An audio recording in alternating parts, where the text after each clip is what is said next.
The family of a victim of a weekend deadly road rage shooting is speaking out today after the suspect is released from jail. WLKY's Erica Coghill is live at Metro Corrections to tell us what family members are saying. Erica?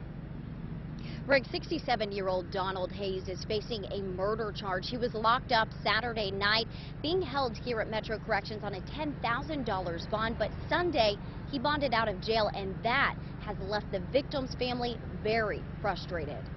This man's already had been home, laying up in the bed at home, and and my dad's laying in a morgue. 57-year-old Danny Wilson was killed Saturday just before noon, steps from his mother Leona Wolf's home. Just as he did every day, Leona says Danny was on his way to visit her. I kept trying to call him and he didn't answer his phone. Police say 67-year-old Donald Hayes had fired a gun into Danny's car, killing him after a road rage incident. I heard that it originally started on the expressway, and of course Danny had to get over to get off the level, and the guy kept trying to cut him off.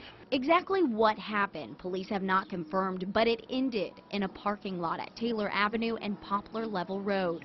Police arrested Hayes at his home less than half a mile from the scene.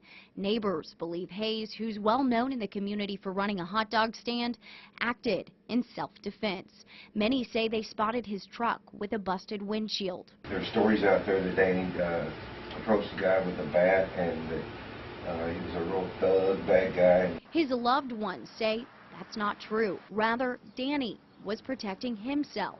If he did hit the window, that doesn't give him the right to get out of his truck and walk up on my dad's car and shoot him in the face.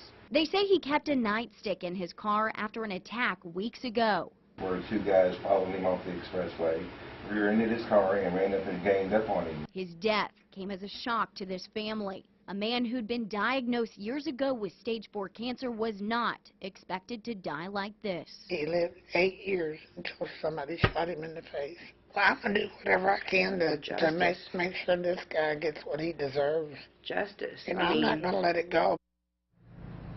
Now, the victim's loved one tell me that they didn't know Hayes at all. They say neither did Danny. Now, they do tell me that they will be in every court case fighting for their loved one. We did try to reach out to Hayes today since he's been released. We were not able to make contact. Reporting live, Erica Coghill, WLKY News. All right, thank you, Erica. And we should note Hayes is set to be arraigned Wednesday.